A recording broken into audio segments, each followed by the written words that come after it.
Good afternoon. My name is Odie Hawkins, and once again, I'm reading columns that I wrote for the African Times newspaper back in 1996, 1997.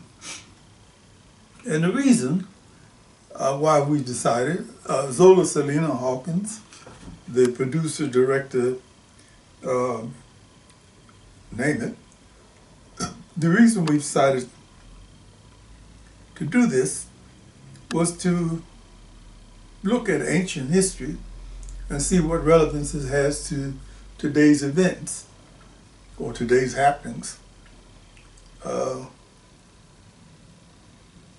As we all know right now, we have something happening that is unprecedented, so I don't know whether or not any of these columns will parallel this current happening,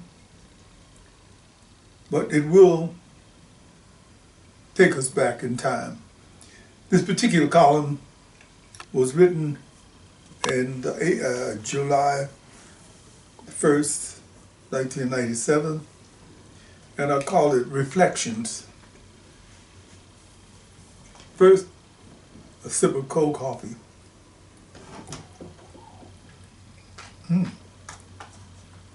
That is cold. Somehow, the hypocrisy of a departing colonial superpower admonishing the people who would return to power to adhere to democratic principles would be ludicrous were it not so serious. I'm specifically writing about the English withdrawing from Hong Kong after having been the colonial power there for God knows how long. And on the way out, they tell the people, don't do anything wrong and stay with democratic principles after they've been a colonial power there for, well, let me go on. The same goes for the superpower that would allow a man to be held in prison for 27 years on the most bogus circumstantial evidence the FBI ever manufactured to make loud sounds about human rights. Never heard anybody say anything to the British about human rights they deprived millions of people of color from having all over the globe. Remember, Churchill once said, "The sun never sets on the English Empire." Mm-hmm. He was proud of that. As usual, Africa and Africans in the diaspora have been the greatest beneficiaries of these warped standards of high-tech morality. Did you notice that there was not one sunburned face at the last economic summit? We're watching an economic Berlin happening. In the last chapter, the European powers subdivided Africa into physical and economic spheres. The IMF, the International Money Fund, and the World Bank are simply redecorating history with the same gray color. Interesting. The government has supported one corrupt regime after another. Trujillo, Duvalier, Batista, Somoza, Botha, Peru, Mobutu, you could go on, and still manage to spout big-time rhetoric about democracy, while segregation, American apartheid, censorship, and an unlawful war is being fought at the same time. But that shouldn't be considered unusual. With all due respect to the tiger, it's par for the course.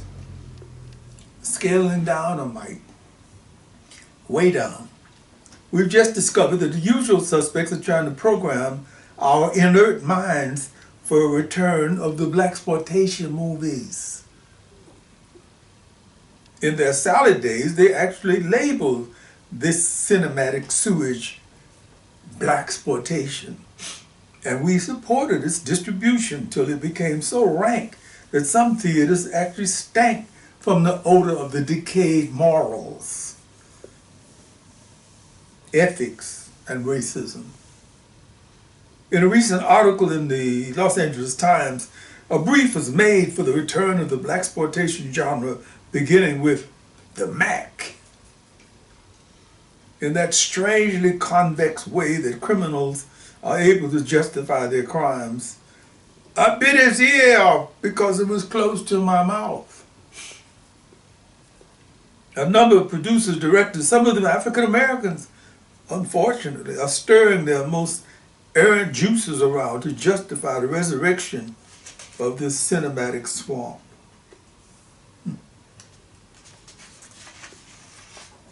Once again, Hollywood wants to bludgeon our heads with their fantasy island version of African American life at a certain level. The usual reasons: money, greed, money-greed, drive the justifications like the slave cylinder that works our car engines to death. No one seems to be too concerned about the inevitable side effects of this mind-altering mishmash on children's minds, but that's as it should be. Corporate greed has no conscience. The cigarette/drug cartels taught us that. They say bringing this stuff back is just purely for the sake of nostalgia. And Hiroshima was simply to show us what the shape of a mushroom looked like. They say, of course, it'll expose a new generation of people to a wonderful era of movie making, an era that gave a lot of black actors and actresses work. The usual suspects are able to offer all the reasons necessary to degrade our images once again. We should not allow it to happen by any means necessary. Next time, I'm going to be reading about the racial overtones in those Latino novellas. But for today, thank you. Those were my reflections, and I stand by them. I appreciate that. All the way up to right now.